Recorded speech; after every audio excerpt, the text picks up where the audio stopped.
안녕하세요. 네, 반갑습니다. 4주 동안 틈새 경매 시장의 보물찾기를 진행하게 되는 양수전입니다. 반갑습니다. 네, 박수까지. 제가 공인중개사 자격증을 가지고 계신 분들도 있고, 그 다음에 부동산에 또 관심이 있으신데 경매 쪽으로 더 관심을 가지시는 분을 상대로 해서 제가 알고 있는 지식을 토대로 해서 설명을 드릴 거고요. 제가 수준은 여러분들을 처음 만났기 때문에 고급이실 수도 있고 중급이실 수도 있고 기본이시다, 그쵸? 그래서 그러니까 고급이신 분은 제가 그 부분에 대해서 다른 분들이 또 따라가기가 힘이 들 수도 있으니까 제가 다들 처음부터 시작한다는 마음으로 기초 수준부터 시작을 하겠습니다. 그리고 중간에 혹시나 궁금하신 내용이 있거나 질문이 있으시면 제가 중간중간에 설명을 하다가 답변을 해드릴 수 있으면 진행을 할 거고요. 만약에 그게 길어지면은 쉬는 시간을 통해서 제가 진행을 해드릴 테니까 메모해 놓으셨다가 모르는데 그냥 지나치지 마시고 체크해 놓으시면서 그 부분은 나중에 저한테 물어보시면 제가 아는 대로 알려드릴게요. 그리고 저도 지금 거제리 법원 앞에서 부동산 중개랑 경매 매수 신청 대리 업무를 하고 있고요. 그래서 이제 제가 사실 조금 어려 보이잖아요. 근데 이제 한 지가 벌써 11년 됐어요. 그래서 저도 처음에 이제 할 때 막막했고, 그리고 경매를 우연하게 접했는데 이 일이 제가 이렇게까지 오래 할 줄은 몰랐는데 하다 보니까 정말 도움이 많이 되는 부분이라서 일반 부동산뿐만 아니라 중개하시면서 경매 부분도 알고 계시면 좋으니까 일단 그렇게 해서 제가 진행을 할 거고요. 제가 조금 말이 빠르다든지 하면은 얘기를 해주세요. 네. 그러면 그 교재 나눠드린 거 처음 한 장 넘기시면은 1주차 경매 기초, 1강에서 경매 용어 및 진행 절차, 그리고 경매 종류 설명드릴 거고요. 2강에서는 대법원 경매, 나의 사건 검색 활용, 현장 조사, 매각 물건 명세 활용법, 3강에서는 경매 물건 검색하는 방법 해서 일단 제가 오늘 1주차 진행하는 거에 대해서 정리를 해놨고요. 이 부분이 지금 분량이 조금 많긴 한데 제가 필요한 부분만 해서 짚어드릴 거니까 혹시나 궁금하시고 그냥 지나치는 부분이 있으면 한 번 더 얘기해 주시고요. 그러면 우리 방금 나눠드린 자료 5장 있는 자료 있죠? 그거 한번 펼쳐보실래요? 그 자료를 보시면 우리가 처음에 경매는 어디서 보시죠? 경매 물건 법원 사이트야. 또 어디서 보시죠? 유료 사이트도 보시고 법원 사이트도 보시고 또 어디서 보죠? 지나가시다 보면 우리 집 앞에 전봇대 이렇게 팔락팔락 흔들고 있는 종이에서도 우리 동네에 무슨 물건이 나왔네 라고 보시기도 하고, 그쵸? 그리고 요즘은 인터넷이 워낙 발달이 돼 있어서 저도 블로그를 하고 있지만 내가 무슨 아파트 이렇게 검색을 하면 그게 다 떠요. 그리고 또 제일 많이 물으시는 게 저희한테 전화가 오시면 어디 아파트 그거 소장님만 갖고 계세요, 경매 물건 이렇게 물어보시는데 대법원에 다 나와 있는 거예요. 그래서 이제 그 물건이 혼자 갖고 있는 게 아니라 대법원에 다 떠 있거든요. 그래서 우리는 처음 이제 법원 물건을 진행을 하실 때 항상 신뢰하셔야 되는 사이트가 우리 여기 보시면은 대법원 경매해서 사이트가 뜨거든요. 그래서 유료 사이트를 이용을 하시겠지만 그 사이트를 신뢰하신다고 하더라도 법적인 책임을 지지는 않아요. 그래서 저희도 유료 사이트 통해서 제가 왔다 갔다 수업은 할 건데 항상 보셔야 되는 사이트는 대법원 경매 정보, 그리고 여기에 들어가실 때 여기 경매 물건이라는 카테고리가 있어요. 그래서 여기 들어가시면은 왼쪽에 경매 사건 검색이 있어요. 그러면 우리 지금 부산 같은 경우는 법원이 몇 군데가 있나요? 네 군데요? 어디 있죠? 동부지원, 동부지원, 서부지원, 또 어디 있죠? 4군데 있다 하셨는데 어디야? 부산 본원, 제가 아까 있는 부산 본원. 또 어디 있죠? 한 군데는 부산은 3군데 있어요. 네. 동부 지역은 재송동에 있고요. 그 다음에 서부 지역은 명지 있죠. 본원은 거제리. 요렇게 3군데 있어요. 그러면 제가 방금 나눠드린 자료를 우리가 지나가다가 보든 그 다음에 대법원 경매를 통해서 보든 보실 때 이 물건이 어느 법원 관할에서 진행하는지 아셔야 돼요. 만약에 본원에서 진행을 하는 건데 동부지원 가서 앉아 계시면은 그 물건 진행을 안 하겠죠. 그러면 나는 그날 입찰도 못하고 가셔야 되는 거예요. 그래서 그것도 여기 법원에서 표시가 돼 있거든요. 그래서 우리는 부산의 관할이 지금 3군데인데 첫 번째 자료에 보시면은 어디 지원이죠? 메뉴에 보시면 서부 지원으로 나온다, 그쵸? 그러면 서부 지원에서 여기 사건 번호가 2018 해서 2018 타경 100770 요렇게 돼 있다, 그쵸? 그러면 우리는 이제 앞으로 경매하실 때 타경 요거를 경매 사건이구나 라고 알고 계시면 되세요. 그리고 2018 이렇게 돼 있는 거는 2018년도에 경매가 접수된 사건이라는 거예요. 그러면 예를 들어서 2017 타경 179 이거는 언제 접수된 거죠? 2017년도에 접수된 거다, 그쵸? 그리고 요게 사건 번호가 부여가 되는 거예요. 타경이라는 뜻이 뭡니까? 우리가 이제 요게 경매를 경자를 붙이고요. 그 다음에 인도 명령이라는 거는 제가 나중에 설명을 드리겠지만 그거는 또 타인이라고 붙고요. 그리고 우리가 소송이나 뭐 법적으로 돈을 못 받았을 경우에는 차, 가합 이렇게 가단해서 법원 자체에서 붙이는 용어예요. 그래서 우리는 타경은 경매 사건 번호 부를 때 타인은 부동산 인도 명령할 때 쓰는 번호라는 거 아시면 되세요. 그러면 지금 요 사건 같은 경우에는 검색을 한번 해볼게요. 부산 서부지원에서 2018 타경 100770 이렇게 하면 사건 번호가 뜬다, 그쵸? 그러면 여기 보시면 2018 타경 100770 접수는 2018년 2월 23일. 근데 지금 몇 년이죠? 2019년 3월이다, 그쵸? 그러면 거의 1년 전에 접수가 됐다, 그쵸? 그러면 여기 사건 명에 보시면 부동산 임의경매라고 돼 있어요. 우리 경매에는 종류가 몇 가지가 있을까요? 모르니까 배우러 오셨다, 그쵸? 그래서 경매에는 크게 임의경매와 강제경매가 있어요.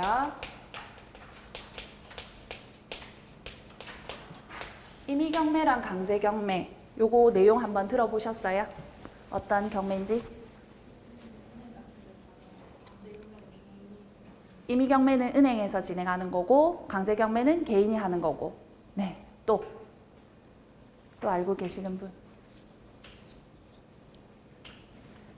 제가 요약은 해드릴 건데 설명을 드릴게요. 우리 보통 아파트를 매매하신다, 그쵸? 매매하시면은 2억짜리 아파트를 매매를 하세요. 그러면 대출을 해주잖아, 그쵸? 그러면은 현금 다 주고 사시는 분은 잘 없어요. 그러면은 대출이 몇 프로 되죠? 7, 80%. 예전에는 70, 80%가 됐는데 요즘에는 조정지역인지 아닌지에 따라서 달라져요. 조정지역이면은 몇 프로 되느냐? 60%. 조정지역이 아니면 70%. 근데 기존에 집이 있으시면 또 차감이 돼요. 그래서 조정지역에 내가 물건을 하나 취득을 하려고 하는데 기존에 집이 하나가 있다. 그러면 2주택이 되죠. 그러면은 조정지역 물건은 대출 자체가 안 돼요. 지금은. 그래서 예전에 갭 투자를 많이 하셨던 분들은 거의 다 대출 조정지역 구분이 없을 때는 70% 80% 대출을 해서 10개를 하든 그 담보 건건별로 다 대출을 하셨는데 지금은 그렇게 대출이 안 돼요. 그리고 우리가 대출을 하실 때 A랑 B랑 부부예요. 그러면 남편 명의로 집이 하나 있어요. 근데 사모님 명의로 하나를 취득하면 취등록세는 각각 내죠.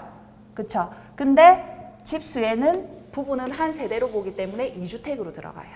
네. 그리고 자녀가 C다. 그러면 자녀 명의로 해서 만약에 남편 명의로 있으니까 자녀는 부부가 아니잖아, 그쵸? 그럼 자녀 명의로 받는다. 인데 자녀도 같이 한 집에 전입이 돼 있으면 같은 세대로 보기 때문에 2주택이 되는 거예요. 그래서 만약에 자녀가 소득이 있고 그 다음에 30세 이상으로 세대 분리가 가능하다 하면은 세대 분리를 해서 1주택으로 해서 대출을 받으시고 양도하실 때도 양도소득세도 1주택으로 분리하시는 게 맞아요. 그래서 가족이 전입신고상에 같이 나오면 한 세대로 보기 때문에 집수에는 같이 들어간다는 거예요. 그러면 만약에 이게 조정지역이 아니라서 70% 대출을 받았다 칠게요. 그러면은 1억 4천이 내가 빌린 돈이다, 그쵸? 그러면 우리 등기부 등본 들어보셨죠? 등기부 등본이 뭔가요? 등기부 등본도 있고 등기필증도 있어요. 둘 다 들어보셨죠? 그럼 등기필증은 뭔가요? 등기필증. 집문서. 그쵸? 우리 집의 문서다, 그쵸? 근데 요즘에는 보셨는지 모르겠지만 보안 스티커가 붙여져 있죠. 그러면 등기필증은 재발급이 되나요? 안 돼요. 등기부 등본은 되나요? 네, 돼요. 그래서 등기필증은 집문서인데 여기에는 나오는 내역이 표제부가 나오고 갑구, 을구 해서 갑구는 소유권에 관한 사항, 을구는 소유권 이외에 관한 사항이 나오거든요. 근데 우리 등기필증은 집문서고 등기부 등본이 이렇게 표제부, 갑구, 을구 이렇게 나와요. 그러면 우리가 대출을 받으시면은 등기부 등본에 이게 명시가 돼요. 명시가 되는데 1억 4천을 돈을 빌려도 얼마가 명시가 될까요? 은행에서 1억 4천을 빌렸다. 그러면은 이 1억 4천의 보통 채권 최고 금액이라고 해서 120%를 잡아요. 그러면은 1억 8,800만 원이라고 표시가 돼요. 그러면 내가 빌린 돈은 1억 4천이지만 등기부 등본을 떼보면 1억 8,800만 원이라고 나타나요. 근데 내가 나중에 이 집을 팔 때 나는 얼마를 은행에 상환하면 되죠? 1억 4천하고 그때까지 계산한 이자 그리고 중도상환 수수료가 있으면 그거까지 계산해서 내시면 돼요. 그래서 1억 8,800을 이렇게 혹시나 이 사람이 돈을 빌렸는데 연체를 하는 거예요. 연체를 해서 경매로 이렇게 넘어갈 경우에 잡아놓는 채권 최고 금액이라 보시면 되세요. 그래서 120%로 보시면 되고 그러면 내가 이 등기부 등본은 어디서 발급하죠? 우리가 뭘 활용하려고 해도 어디서 발급하는지 어디서 확인하는지는 아셔야 되잖아, 그쵸? 우리가 경매를 하시려고 하면 제가 지금 열어드린 사이트가 대법원 경매다, 그쵸? 대법원 경매. 그 다음에 등기부 등본은 어디서 확인할까요? 혹시 본인 사시는 집이나 아니면 내가 이사 가려고 할 때 발급 안 해보셨어요, 혹시? 등기부 등본 어디서 발급하죠? 민원 24시. 뭔가 발급은 하셨어요. 발급은 하셨는데 우리 등기부 등본은 인터넷 등기소 들어가시면 돼요. 인터넷 등기소 얼마에 발급할까요? 열람은 700원, 발급은 1,000원. 그리고 방금 말씀하신 민원 24시 있죠? 여기에서는 요 사이트도 활용을 많이 하세요. 여기에서는 우리 건축물 대장 그리고 지적도, 임야도 또 뭐 있죠? 우리 주민센터 가셔가지고 내가 주소 다녀서 옮겨 다닌 내역을 뽑으실 때 뭐 달라고 하셔요? 발급하실 때. 네, 과거 주소 포함된 초본 발급하시죠. 여기에는 나 혼자 나오죠. 내가 태어나서부터 지금까지 이사 다녔던 내역이 다 나와요. 근데 우리가 등기를 하시거나 이런 업무를 볼 때 보통 법무사에서는 과거 주소 포함한 초본을 떼우라고 하거든요. 그래서 기본 5년치 이렇게 포함해서 떼우시고 그 다음에 등본. 요거는 어떤 게 나오죠? 가족들 내역이 나온다, 그쵸? 아까 제가 전입되어 있는 가족들 내역이 나오는데 소유자, 배우자, 배우자, 그 다음에 자녀, 뭐 이렇게 부모님 이렇게 해가지고 등본 다 나온다, 그쵸? 그래서 요거를 떼실 때 원래는 동사무소 가셔서 떼시면은 비용을 주잖아요, 그쵸? 근데 민원 24시 들어가시면은 우리가 은행에 공인인증서 그거 똑같이 추가로 등록해 놓으시면 무료로 발급하실 수가 있어요. 무료로 발급이 되시고 요거 다 법적으로 유효하게 쓰실 수 있어요. 근데 여기서 못 떼시는 거는 인감증명. 인감증명은 어떻게 떼시죠? 우리 동사무소 주민센터 가시면은 신분증 주면 떼주나요? 지문으로. 예, 신분증하고 지문 들고 가시면 도장은 필요 없죠. 근데 만약에 대리로도 발급이 가능하세요. 그래서 대리로 하실 때는 위임장, 그 다음에 본인이 신분증하고, 그 다음에 인감증명을 대리로 떼시는데, 인감증명을 발급을 해보시면 여기 본인란이 있고 대리인란이 있어요. 그러면 여기 동그라미, 본인이 뗀 거는 본인 동그라미, 대리가 뗀 건 대리 동그라미 돼 있거든요. 근데 우리가 매도용 인감이라고 해서 발급하실 때는 본인이 뗐는지 꼭 확인을 하세요. 네. 대리로 떼오시면 남편 명의 집인데 부인이 몰래 뗄 수 있잖아요. 그렇죠? 그러니까 본인이 발급했는지 요거 표시돼 있거든요. 자세히 보시면 요거 확인하시고, 우리가 인감 증명은 어디서 발급할 수 있어요? 주민센터 할 수 있죠. 근데 내가 살고 있는 주민센터에서 되나요? 아니면 아무 데서나 되나요? 아무 데서나 돼요? 인감은 최초에는 내가 살고 있는 전입되어 있는 주소지에서 최초로는 등록을 하셔야 돼요. 그리고 그 이후에는 서울에서 떼시든 제주도에서 떼시든 아무 데나 떼셔도 돼요.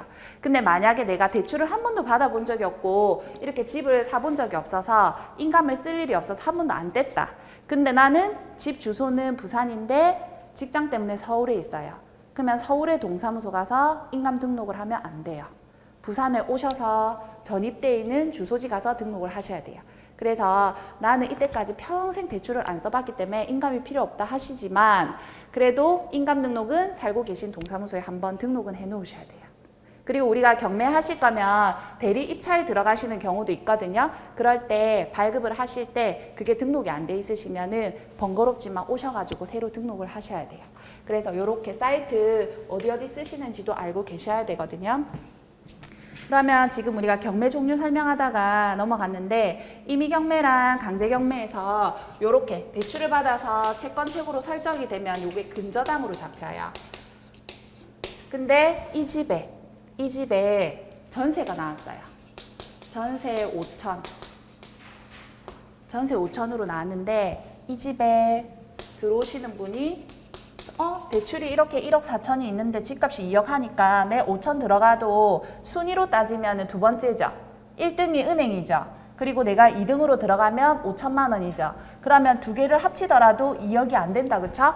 그래서 안전하네 하고 내가 전세권 설정을 하고 들어가요. 전세권 설정은 법무사 통해서 비용을 지불을 하고 하는 건데, 하시는 분도 있고 안 하시는 분도 있어요. 근데 이 전세권 설정을 하게 되면 요것도 똑같이 담보물건이기 때문에 등기부 등본상에 명시가 돼요. 그러면 전세권 설정을 안 하고 그냥 전입신고만 하고 들어가는 세입자도 있거든요. 이분은 등기부 등본에 나타날까요? 그냥 우리 전입신고만 하시는 분은 안 나타나요. 그래서 여기서 구분해 볼게요. 지금 여기 보시면 은행, 근저당, 이거는 담보물건이다. 그쵸? 요 전세권, 요것도 등기부 나타나죠? 요것도 담보물건. 근데 여기 지금 전입신고만 한 사람은 담보가 없죠? 그러면 요렇게 담보가 설정되는 근저당, 그리고 전세권자는 만약에 이 사람이 돈을 빌린 거에 대해서 안 준다든지 연체를 했을 경우에는 이 세입자가 이 전세권 5천만 원 설정한 걸로 경매를 진행할 수가 있어요. 그래서 이 담보권의 실행에 의한 경매가 임의경매로 보시면 돼요. 그래서 근저당, 전세권, 이런 거 담보물건 있죠? 그게 임의경매로 보시면 돼요. 담보권 실행에 의한 경매.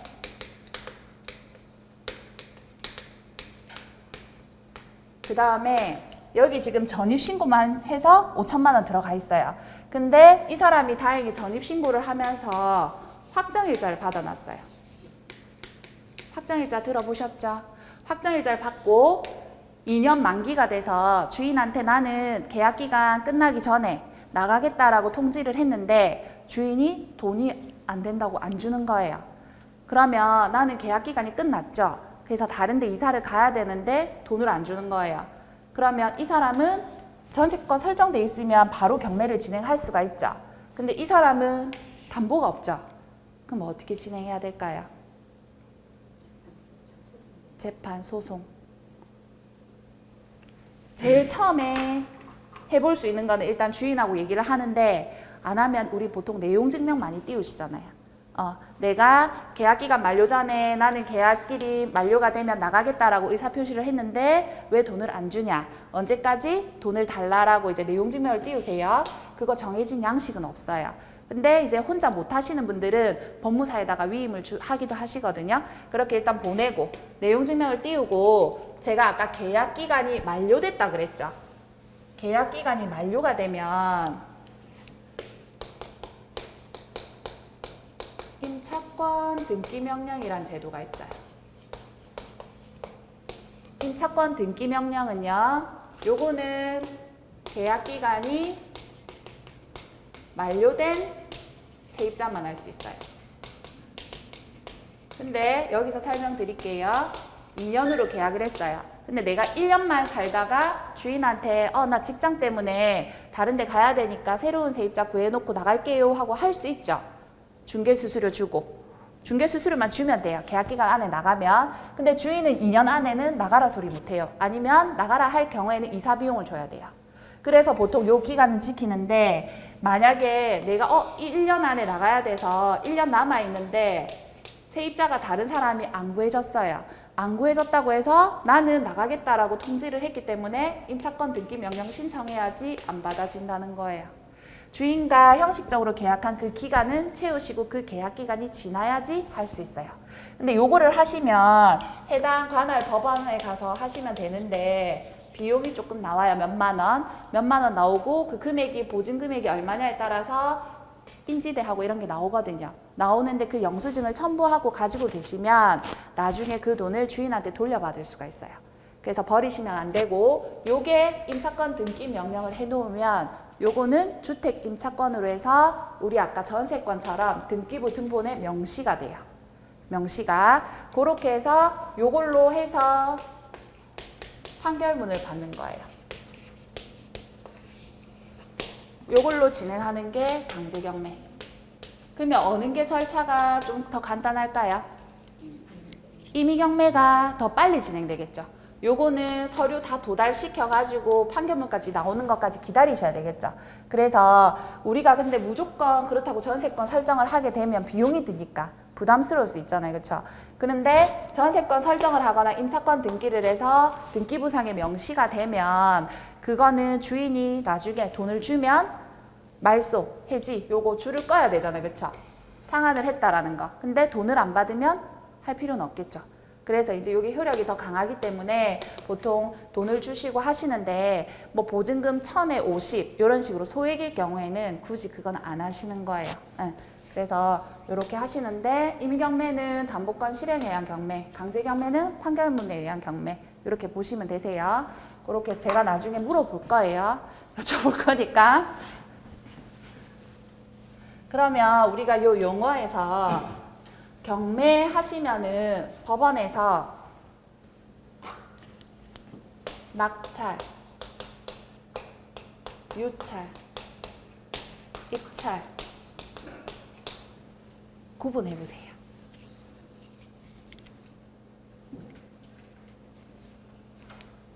낙찰. 나한테 떨어진 거죠. 그러면 1등 하신 분이죠. 1등. 그쵸? 유찰은요? 아무도 그날 진행하는 날 안 들어와서 20%씩 유찰이 돼요. 처음에 100%, 그 다음에 80%, 그 다음에 64%, 그 다음에 51% 이렇게 유찰이 되는 거예요. 그래서 이게 1차가 감정가. 그러면 100% 진행할 때 예를 들어서 19년도 3월 20일자 1차인데 1대 감정가가 2억이었어요. 2억이었는데 나는 이 물건을 1억 8,300에 사고 싶은 거예요. 그러면은 2억일 때는 이날 가시면 안 돼요. 이날 가셔가지고 1억 8,300 이렇게 쓰시면 무효 처리가 돼요. 일단 아무도 안 들어와야지 유찰이 된다는 거예요. 한 명도 안 들어오셔야지. 그러면 요 입찰은요. 내가 이 물건이 마음에 들어서 법원에 입찰하러 가시는 거예요. 근데 입찰을 하러 가실 때 그냥 가시면 안 돼요. 준비물이 있어요. 준비물이 뭐뭐 챙겨가야 될까요? 내가 만약에 입찰을 4명의로 한다. 내 명의로 할 때는 본인이 가실 때는 신분증, 도장, 도장은 인감 도장일까요? 막 도장일까요? 막 도장. 막 도장도 되고 인감도 돼요. 본인이 가시면. 근데 내가 챙긴다고 챙겼는데 도장을 어디 흘렸는지 모르겠어요. 그러면 어떻게 해야 되죠? 집에 다시 가야 되나요? 시간이 모자라요. 그러면 사인하셔도 돼요. 본인이 가실 경우에는 자필 사인하시면 되고, 그 다음에 최저 가격의 10% 입찰 보증금을 가져가셔야 돼요.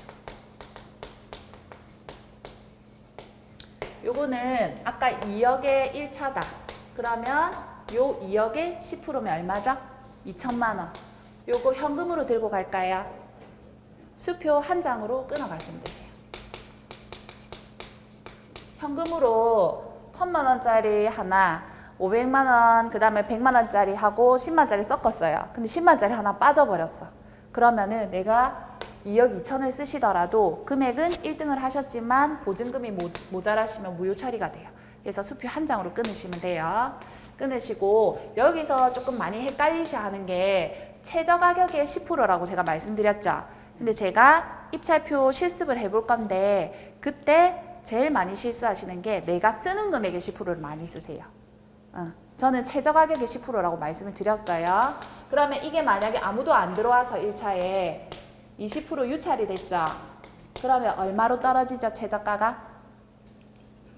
1억 6천. 그러면 내가 이때 2차에 진행할 때는 얼마 들고 가야 되죠? 최소한 1,600만 원. 최소한 1,600만 원. 일단 딱 최저가 10% 금액 들고 가셔야 되죠. 근데 내가 예를 들어서 내가 아까도 제가 쓰는 금액의 10% 내가 1억 7,300을 쓸 건데 보증금을 1,730만 원을 들고 갔어요. 들고 갈 수도 있죠. 근데 들고 갔다고 해서 무효가 되는 건 아니에요.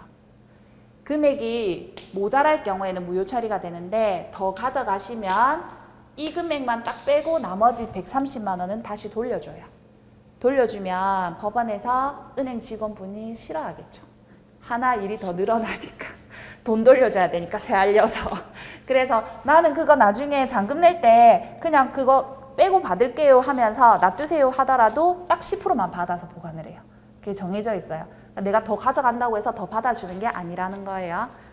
그리고 또 여기에서 하나 체크할 거는 우리가 지금 보통 10% 금액이죠. 입찰하실 때. 근데 만약에 이 물건이 한번 낙찰이 됐다가 그분이 잔금 납부를 못했어요.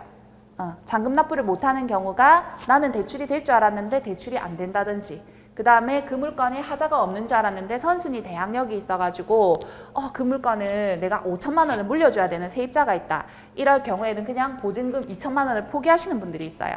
그러면 이게 다시 기일이 정해져서 다시 입찰일이 잡히거든요. 그러면 우리가 세경매는 세매가 요거는 10%, 그 다음에 재매가 요거는 20%를 들고 가셔야 돼요. 보증금을. 그러면 만약에 1억 6천에서 재매각이 떴다. 그러면 얼마 들고 가야 되죠? 3,200만 원. 근데 확인 안 하시고 1,600만 원 들고 가셔가지고 나는 전차 수금에 뭐 해가지고 많이 써가지고 나 1등 될 것 같다. 근데 확인하니까 1등 누구 나오세요 했는데 보증금액이 10%가 모자란 거예요. 그러면은 무효 처리되고 2등이 1등의 지위를 가져가는 거예요. 그래서 이게 실수 은근히 많이 하시거든요. 그래서 재매각 사건인지 세매각인지 한 번 더 체크를 하셔야 돼요. 그러면 제가 임의경매는 설명을 드렸고 뒤에 우리 교재 보시면은 또 제가 비교해서 정리해 놨으니까 그거는 보실 건데 하나 더 제가 체크해 드릴 거는 오늘 첫 수업이다 보니까 너무 상세하게 들어가면 너무 어렵다 이렇게 생각하실까 봐 근데 일단은 기초적인 거에서 설명을 한번 드릴 건데 제가 또 다시 설명을 해 드릴 수는 있는데 우리 아까 임의경매는 제가 무슨 경매라 그랬죠? 담보권 실행에 대한 경매라 그랬죠? 강제 경매는요? 판결문에서 한다는 경매라 했죠? 그러면 그게 또 차이점이 있어요. 차이점이. 우리 용어에서 보시면은 뒤쪽에 보시면 취하라고 돼 있거든요. 기역 니은순으로 돼 있으니까 거의 좀 뒤쪽으로 넘겨보세요. 취하라고 돼 있어요. 그 다음에 용어에서 변경. 취하는 뭘까요? 취하는 말 그대로 채권자와 채무자가 있으면 돈 빌린 사람은 누구죠? 돈 빌린 사람은 채무자 안 갚은 사람이죠. 근데 둘이 협의가 돼서 이 사람이 1억 갚아라 그래가지고 1억을 안 갚았어요. 그래서 1억 때문에 경매를 진행을 했는데 이 사람이랑 협의가 돼서 돈을 변제를 했어요. 그러면은 우리가 경매 진행으로 사건이 떠 있어도 합의서만 들어가면 취하가 되는 거예요. 그러면 이거는 완전히 전액이 상환된 케이스죠. 빵원. 그쵸? 근데 또 보다 보면 변경이 한 번씩 떠요. 변경. 변경은 채권자하고 채무자하고 합의 중인데 완전히 변제한 건 아니고 만약에 3월 17일 날 진행 일자면 이날 진행하지 말고 나한테 시간 조금 더 주면 내가 돈을 갚겠다 해서 연장을 하는 거예요. 근데 채권자, 채무자 합의가 돼야 되겠죠. 합의가 안 된 상태에서 채무자가 혼자 넣는 경우도 있어요. 그럴 경우에는 판사님이 보고 이거는 일방적으로 혼자 했네 안 해줄 수도 있다는 거예요. 그래서 변경은 몇 번까지 될까요? 변경 한 번, 두 번, 몇 번까지 될까요? 정해진 건 없어요. 채권자하고 채무자하고 협의만 되면 하는데 제일 많이 나오는 답변이 2번 이렇게 얘기하시더라고요. 그래서 정해진 건 없고 5번 하는 경우에도 있고요. 근데 이제 변경됐다는 거는 다시 나올 가능성이 있는 물건이죠. 둘이서 돈이 변제가 안 되면 또 나오는 거고 취하됐다는 거는 제로죠, 제로. 제로니까 내가 하고 싶어도 다음번에 날짜가 정해져서 나올 리가 없다는 거예요. 근데 또 다른 채권자가 만약에 경매를 집어넣으면 그 물건이 또 다시 나올 수는 있어요.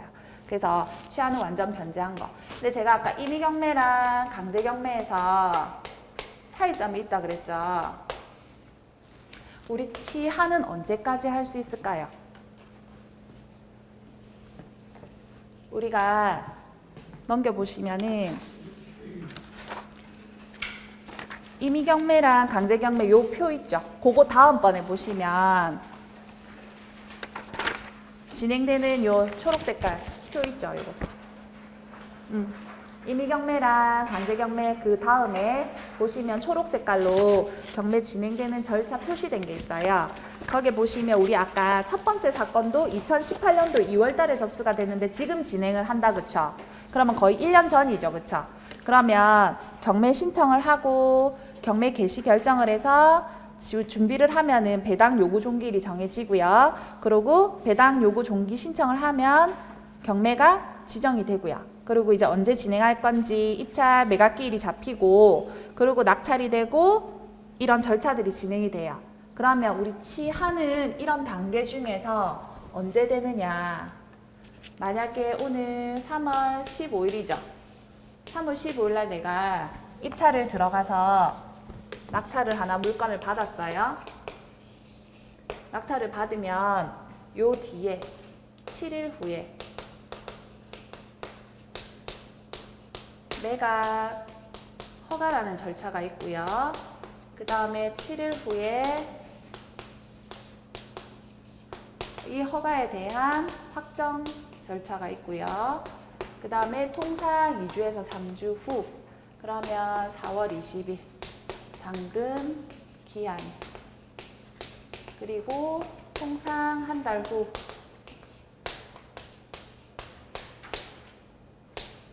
배당일 거기에 보시면 표도 나와 있는데 우리는 요 기간을 일단은 알고 계시면 되세요.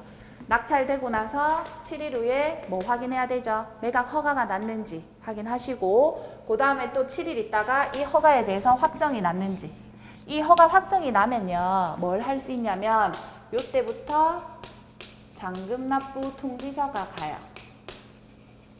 그러면 법원에 돈 납부하세요라는 통지서죠. 그러면은 요 3월 29일부터 통상 2주에서 3주, 4월 20일까지 잔금 기한이 있는데 잔금 납부는 1번, 2번, 3번, 4번 언제 해야 되죠? 잔금 납부. 우리가 요때 10% 보증금은 들어갔다 그쵸?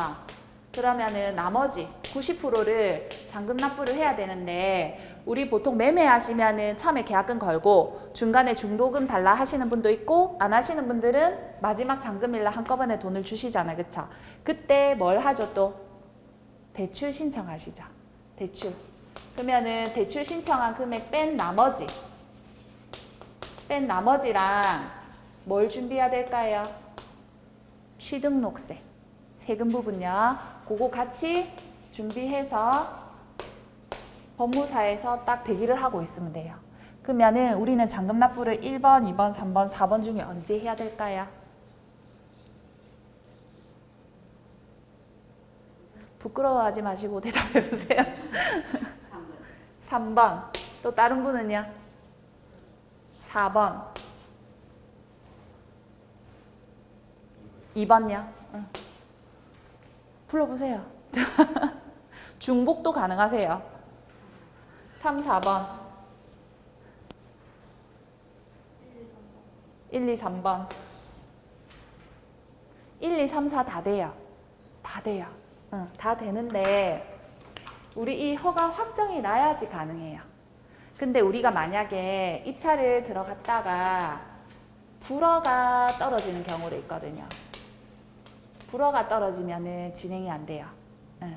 근데 허가가 나고 확정이 나면 요 잔금 통지서를 등기 우편으로 오거든요. 법원에서. 근데 우리 사건만 하는 게 아니다 보니까 이날 바로 안 붙여요. 보통 다음 날이나 이틀 있다가 이제 발송을 하는데 우리는 그치만 잔금 납부는 요때 오후부터 해도 돼요. 해도 되는데 요 허가 확정이 나고 나서 요 날 3월 29일 날 하셔도 되고 나는 3월 31일 마지막 날 하고 싶다. 아니면 4월 1일 날 첫날 하고 싶다. 그리고 또 생각해 보니까 내가 대출을 받으니까 이자가 나가니까 나는 잔금 기한이 마지막 날 하겠다. 이렇게 생각하시는 분도 있어요. 그래서 언제든지 가능은 하세요. 가능은 한데 내가 이 나머지 대출금 뺀 나머지 부분이 3천만 원이 모자란 거를 친구한테 돈을 빌려준 걸 받기로 했는데 친구가 날짜가 4월 30일이 돼야지 돈이 된대요. 그러면 열흘이 지나버리죠.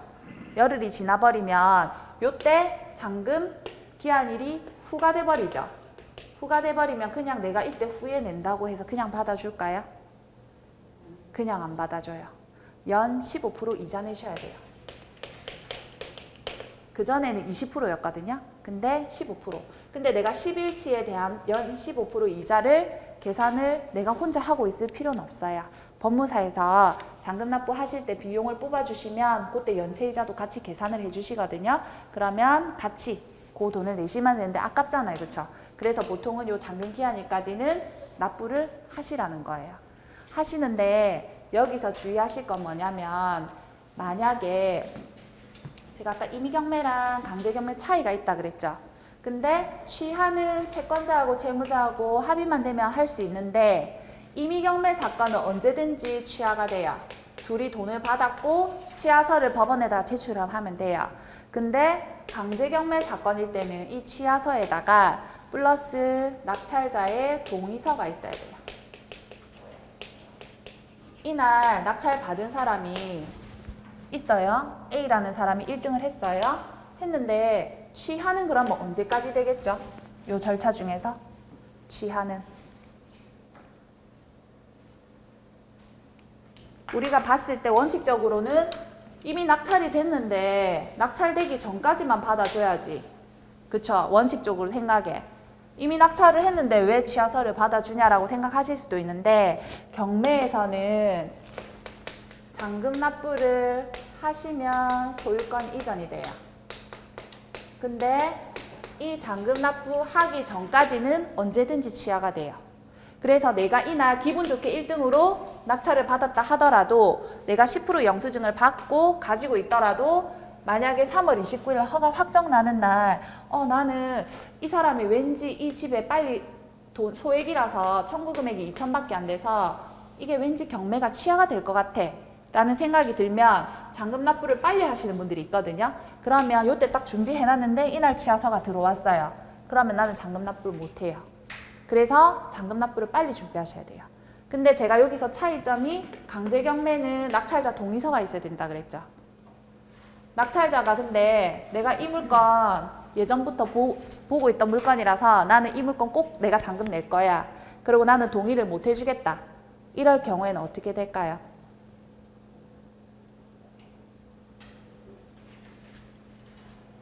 이날 나는 이제 29일부터 낼 수 있다고 그래서 딱 준비를 하고 있는데 취하서가 들어온 거예요. 그러면 잔금기일 언제까지 하는 이 통지서 자체가 안 와요. 내가 내고 싶어도 안 오고 여기서 딱 중단이 돼버려요. 중단이 돼버리면 이 사람이 예전에는 그냥 이런 거 잘 모르고 할 때는 그냥 이 사람이 내 이 집에서 거의 30년 살았고 우리 부모님도 이 집 절대 못 떠나시니까 이거 좀 동의 좀 해주세요 라고 하거든요. 하면은 그냥 그러면 내 시간이랑 비용 들었으니까 이자라도 좀 챙겨달라 이런 식으로 해가지고 뭐 이렇게 돈을 조금 일부 받고 지하해 주시는 분들도 있어요. 사실 있는데 만약에 요즘은 워낙 이렇게 공부도 많이 하시고 절차를 아니까 나는 이거 못 해준다 절대 그렇게 하면 채무자 입장에서도 나도 절대 이 집 못 놓친다. 그래서 어떤 절차를 할 수 있냐면 즉시 항고 신청을 할 수 있어요. 그리고 이 절차에 대해서 집행 정지 신청을 할 수가 있어요. 이제 이런 용어들이 처음에는 들으시면은 아직까지는 이게 무슨 말이지 하시지만 이제 하다 보면은 이런 용어들이 들려요. 그래서 오늘 다 이거를 알려고 하지 마시고 듣고 또 지나치시면 생각하시면 되세요. 그래서 이렇게 들어가 버리면 이 사람도 채무자도 이 절차에 대해서 중단을 해버리기 때문에 내가 잔금 납부를 못하고 여기에서 서로 소제기 하셔가지고 이의제기 하셔서 잔금 기한일이 보통은 한 달 정도 이렇게 있다가 잡히는데 6개월이 걸릴 수도 있고 1년 만에 잔금 지급 기한일이 잡힐 수도 있어요. 그래서 한판 붙어보자 이런 마음이시면 강제경매 사건을 들어갔을 때 동의 안 해주고 진행을 해보셔도 되고요. 1년 있다가 잔금 기한일 받으신 분도 있어요. 그 사이에 집값이 몇 천만 원 오른 집도 있고. 근데 나는 괜히 시간 들여가지고 그 사람하고 싸우고 싶지 않다. 그냥 다른 물건 하면 되지라고 해서 그냥 동의해 주시고 진행하시는 분도 있고. 그래서 이제 이렇게 금액이 청구 금액이 우리 여기서 보시면은 대법원에 뜨거든요. 여기 보시면 청구 금액이 지금 2억 4천이죠. 이 물건은. 그래서 청구 금액이 요거는 커요. 근데 간혹 1,000만 원, 2,000만 원, 뭐 300만 원 이런 것 때문에 경매 넣는 사람들도 있거든요. 그럴 경우에는 금액이 작다 싶으시면 요거는 잔금 납부 빨리 해야지라고 생각을 하시라는 거예요. 그리고 임의경매 사건인지 강제경매 사건인지도 그거를 참고하셔야 되고요. 그 다음에 여기 밑에 보시면 배당요구 종기 내역해서 배당요구 종기일이 18년 5월 24일 떠있죠.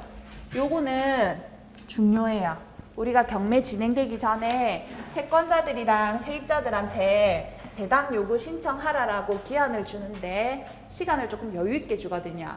근데 이 날짜 안에 안 하시고 예를 들어서 18년도 5월 24일인데 내가 3천만 원 세입자예요. 세입자인데 해외에 가 있어가지고 내가 이거를 못 받았다 그런 거예요. 세입자가. 그래서 나는 5월 30일 날 배당 요구 신청을 했어요. 근데 이 사람이 따져보니까 선순위인 거예요. 선순위 대항력이 있는 사람. 그러면 우리가 보통 보시는 자료지에 보시면 이 사람이 들어가 있는 전입일자, 확정일자, 배당 요구 이렇게 나오는데 다 했다라고 표시가 될 거예요. 표시가 되는데 요게 배당 요구를 했다 하더라도 배당 요구 종기일 안에 했는지 안 했는지는 내가 한 번 더 체크하셔야 돼요. 우리가 보는 유료 사이트에는 그냥 배당 요구 일자 해서 18년 5월 30일 이렇게 돼 있는데 저기 보니까 5월 24일이죠 종기일이. 그럼 날짜가 지났죠? 그러면 이럴 경우에는 법원에서 배당 요구일이 지났기 때문에 배당에서 배제가 돼버려요. 그러면 여기에서 제가 나중에 대항력 설명드릴 거지만 전입신고하고 점유를 하고 있으면 대항요건이에요. 그리고 확정일자는 우리가 배당하는 우선순위랑 관련이 있거든요. 근데 이 사람이 전입신고 확정일자 다 갖추고 배당 요구를 했다는 거는 우리가 낙찰되는 금액에서 배당을 받아가겠다라고 표시를 한 거고요. 배당 요구 신청을 안 한 선순위가 있을 경우에는 낙찰자한테 받겠다는 거예요. 근데 우리가 그냥 봤을 때는 신청이 돼 있죠. 돼 있으면은 우리가 낙찰된 금액에서 이 돈을 받아가겠구나라고 생각을 하고 진행을 하시는데 나중에 따져보니까 날짜가 지난 거예요. 지나면 이 사람한테 배당이 안 되겠죠. 3천만 원. 그러면 내가 나중에 3천만 원 물려줘야 된다는 거예요. 그거를 직접 안 느껴보신 분들 몰라요. 3천만 원을 생각을 안 하고 있다가 물려주려고 하면 집값보다 그게 더 올라가 버리니까. 그래서 그거를 뒤에 아시고 보증금 그냥 10% 포기하시고 잔금 안 내시는 분들도 있어요. 그래서 배당 요구 종길 요거는 세입자 있을 경우에는 꼭 따져보셔야 돼요. 날짜가 지났는지 안 지났는지. 그래서 요거 중요하고요. 그 다음에 밑에 보시면 상세 물건 조회, 그 다음에 매각 물건 명세서 이렇게 있고요. 당사자 내역에 보시면 승계인, 채무자, 소유자, 임차인 이런 내역이 나오거든요. 나오는데 여기 임차인이 있을 경우에는 제가 아까 배당 요구 종길 안에 신청했는지 여기 위에 보시면 문건 송달 내역이 있어요. 여기 들어가셔가지고 여기 임차인이 3월 27일 날 배당 요구 신청했다, 그쵸? 그러면 아까 우리 5월 24일까지였으니까 그 전에 배당 신청이 돼 있다, 그쵸? 그러니까 요거는 배당 신청을 했구나 라고 보시면 되세요. 그리고 우리가 이 물건을 만약에 입찰을 하러 가실 때 여기 들어가셔가지고 혹시나 여기에 변경 신청서나 취하서나 다른 서류가 제출이 된 게 있는지 없는지 확인하고 가셔야 돼요. 근데 당일날 아침에 가서도 모르고 입찰을 했어요. 보증금하고 다 놓고 입찰했는데 나를 제일 먼저 불러요. 집행관님이. 그러면 나 1등 됐나? 하고 나가시는데 그게 아니라 그 사건이 취하가 됐거나 변경이 돼서 돈 찾아가라는 거예요. 그래서 꼭 여기 입찰 가시기 전에 당일날 아침에 대법원 들어가셔가지고 사건 검색하시고 여기 변경이나 취하서나 뭐 정지 신청서나 이런 거 들어왔는지 한 번 더 확인을 하셔야 돼요. 그리고 여기 기일 내역을 보니까 우리가 아까 앞에 제가 설명드렸던 유찰 요거는 20%씩 다운이 됐다, 그쵸? 그리고 여기 지금 매각 이렇게 떠 있는 거는 이 사건이 지금 2억 4,356만 원에 낙찰이 됐다는 거예요. 그러면 거기 지금 표시돼 있죠, 가격이. 그러면 이 사람은 보증금이 얼마 들어간 거죠? 보증금이 우리 자료에 있죠. 2억 4,356만 원에 낙찰돼 있는데 보증금은 얼마 들어가 있는 거죠? 제가 아까 보증금은 얼마 들고 간다 그랬죠? 최저가격 10%죠. 그러면은 1,945만 6천 원이네, 그쵸? 3차에 진행한 물건이니까. 그러면 낙찰가는 2억 4,356만 원. 그 다음에 10% 보증금은 1,945만 6천 원. 그러면 이 사람이 얼마를 준비해야 되죠? 나머지 금액을? 빼면은 얼마 나오나요? 우리 핸드폰 다 있으시죠? 계산기 열어보세요. 우리가 부동산으로 돈 버시려면 계산기랑 친하게 지내셔야 돼요. 그래서 요 차액 계산해 보세요. 차액. 제가 또 다른 거 설명드리려고 그래요. 2억 2,410만 3천 원이요. 10만 4천 원. 그러면 이 사람이 대출이 되면은 나머지 대출 받고 돈을 일단 이렇게 준비를 하셔야 되죠. 준비를 해야 되는데 우리 밑에 보시면은 차순위 금액이라고 나오죠. 차순위 금액. 표 밑에 보시면 차순위 금액이 얼마나 돼 있죠? 2억 4,329만 원이다. 그쵸? 900원. 그러면 이 사람하고 거의 한 27만 원도 차이 안 나게 떨어지셨다. 그쵸? 그러면 억울하겠다. 그쵸? 억울하죠? 근데 이 떨어지신 분이 제가 아는 분이에요. 근데 이 낙찰된 금액이 지금 64% 떨어진 금액이었는데 80%를 넘어갔어요. 끝단위 보시면. 지금 전차수 금액이 2억 4,320만 원이죠. 근데 지금 얼마에 됐죠? 거기서 36만 원 더 적었죠. 그러면 우리가 생각하기에는 그냥 떨어지기 전에 2차에 혼자 들어가서 단독으로 받지 왜 기다렸을까? 그쵸? 근데 사람의 심리가 경기 안 좋으니까 한 번 더 떨어지면 들어가야지라고 생각을 하시다가 또 막상 법원에 가시면은 또 들어오겠는데 불안해가지고 불안해서 또 끝단에 이렇게 넘기시는 거예요. 전 차수 금액을. 근데 이분도 많이 쓰셨죠? 많이 썼는데 이제 억울하게 떨어지신 거예요. 근데 제가 여기 차순위 금액이라고 말씀을 드렸는데 왜 말씀을 드렸냐면 우리 용어 중에서 차순위 신고가 있어요. 차순위 신고는 어떤 걸까요?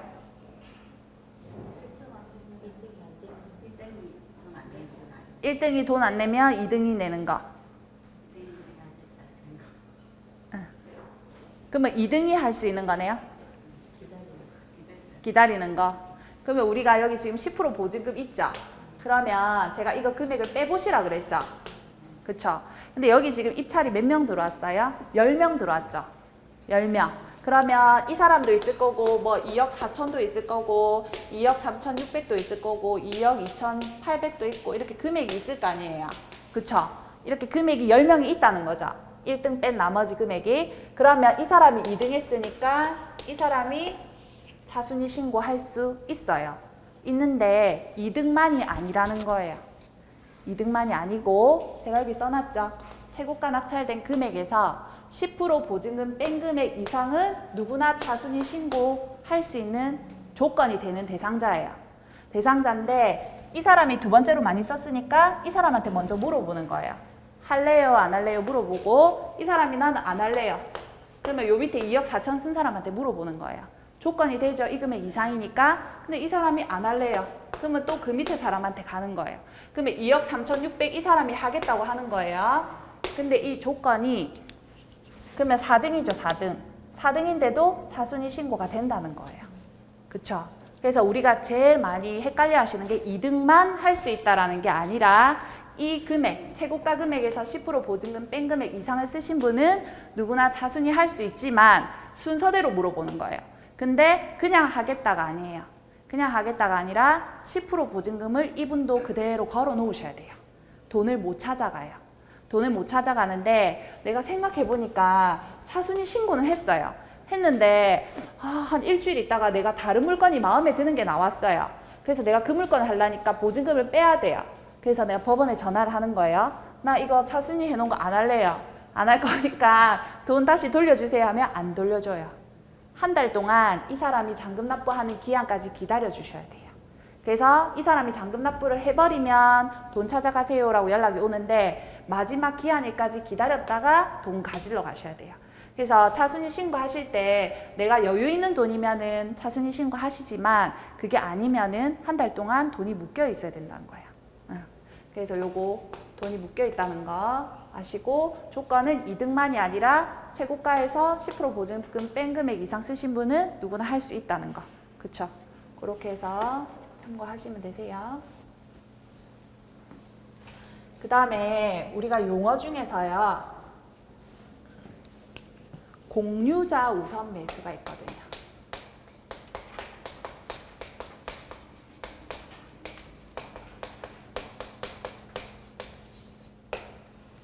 요건 어떤 걸까요? 아까 우리 2억 4,356만 원 이 물건이 소유자가 지금 주식회사로 돼 있는데 만약에 이 한 명 외 플러스 또 다른 한 사람이 더 있어요. 예를 들면 그러면은 고를 때는 두 명이 소유자일 수도 있죠.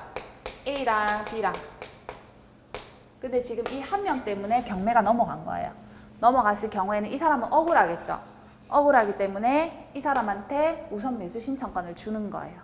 근데 이거를 아무한테나 다 주는 건 아니고 이 사람도 입찰을 하는 날, 이 사람도 입찰을 하는 날 10% 보증금 준비하고 계셔야 돼요. 그래서 우리가 만약에 2018 타경 100770 사건 불러줘요. 그러면 우리가 법원에는 보통 10시부터 입찰을 할 거예요. 10시부터 11시 20분이 마감이거든요. 이 시간 안에 이제 입찰을 하시고 그 전에 공유자가 우선 매수 신청을 하셔도 상관은 없어요. 근데 내가 들어가는 물건이 다른 사람이 아무도 안 들어오면 20% 떨어질 수 있잖아요. 그쵸? 그러면 내가 굳이 공유자 우선 매수 신청을 미리 해서 내가 100% 금액에 들어갈 필요가 없죠. 그러면 아무도 안 들어왔다 하면은 일단 보증금은 딱 들고 있다가 한 명이라도 들어오면 그때 내가 신청하면 되는 거예요. 예전에는 경매가 진행되기 전에 경매계에다가 미리 이 서류를 넣는 분들도 있었어요. 그러면 다른 사람들이 공유자가 받아가겠네. 그럼 내가 이거 들어가도 1등 해도 공유자가 가져가니까 안 들어갈란다 이렇게 하셔서 미리 신청을 해놓는 분도 있었지만 이 사람 입장에서는 진행을 해보고 그 물건이 신건에 나갈지 유찰이 2번 될지 모르잖아요. 그쵸? 그러면 일단은 법원에 가셔가지고 돈은 들고 가시는데 누가 들어오면 내가 공유자 하고 안 들어오면 안 해도 되죠. 그러면 또 20% 유찰되겠죠. 그러면 또 3차에 이제 진행을 하는 거예요. 근데 공유자 우선 매수 신청은 1회만 돼요. 1회만. 이거를 계속 남발을 해버리면 다른 분들이 못 들어오시거든요. 그래서 피해를 주기 때문에 1회만 딱 제한이 돼 있는데 이분도 만약에 1등으로 누가 아까 2억 4,356만 원에 낙찰이 됐다고 치면 본인은 이 금액으로 사가셔야 돼요. 낙찰된 금액으로. 근데 나는 2억 4천에 사가겠다. 공유자니까 2억 4천에 달라. 안 돼요. 1등한 금액으로 본인이 공유자 우선 매수 신청하셔야 되고 이 사건이 마무리되기 전에 내가 공유자입니다 라고 손을 드셔가지고 그 자리에서 신청을 하셔야 되고요. 입찰표는 써가지고 계셔도 되고 안 쓰고 보증금만 들고 계시다가 공유자 신청하실 때 작성하셔도 요거는 무관해요. 근데 이 사건이 1등 낙찰 종료됐습니다 하고 땅땅 하고 다음 사건으로 넘어갔는데 내가 그 생각해보니까 공유자 해야 되겠는데요 하면 안 받아준다는 거예요. 그래서 그 할 때 집중해서 내가 내 사건이면은 요때 신청할게요 라고 미리 얘기를 하셔야 된다는 거예요. 그리고 제가 아까 요 1등 하신 분이 그러면 공유자가 만약에 가져갔어요. 공유자가 가져갔을 경우에는 1등 하신 분은 지위가 어떻게 되죠? 2등으로 내려오죠. 그쵸? 그러면 이 사람은 뭐 할 조건이 되죠? 차순위 신고하실 수 있죠. 차순위 신고. 그래서 차순위 신고 하실래요? 라고 물어보는데 이 사람이 10% 보증금이 물려야 되죠. 그러면 나는 안 하겠다 하시면은 1등 해도 잠깐 10초 기분 좋았다가 그냥 가셔야 되는 거예요. 그러면 2등이나 10등이나 똑같죠. 그러니까 공유자 우선 매수 신청이 들어오면 그냥 크게 의미가 없다는 거예요. 그리고 아까 제가 차순위 신고 얘기할 때 아까 우리 4등 하신 분이 2억 3,600에 가져가신 분 있죠? 이 사람이 만약에 차순위 신고를 했어요. 그러면 이 사람은 아까 우리 1등 금액은 이 금액이었죠. 2억 4,356만 원. 근데 차순위 신고하신 분이 쓴 금액은 요 금액이에요. 4등 하신 분. 그러면 이 사람은 잔금 납부를 이 금액으로 해야 될까요? 이 금액으로 해야 될까요? 신고 조건은 아까 우리 최고 낙찰가에서 10% 보증금 뺀 금액 이상이라서 자기한테까지 순위가 내려왔죠. 그렇게 해가지고 내가 차순위 신고할게요 라고 했는데 낙찰된 1등 금액은 이 금액이에요. 근데 내가 쓴 금액은 이 금액인데 계산하니까 그 금액은 이상이 돼서 내가 신고를 했어요. 그럼 얼마에 납부를 해야 되죠?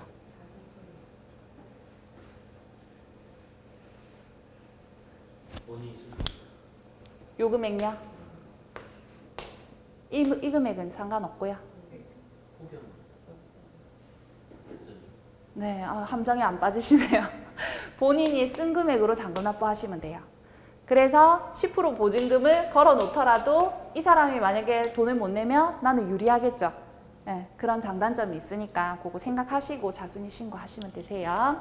그러면 잠깐 쉬었다가 또 제가 두 번째 수업 진행할게요.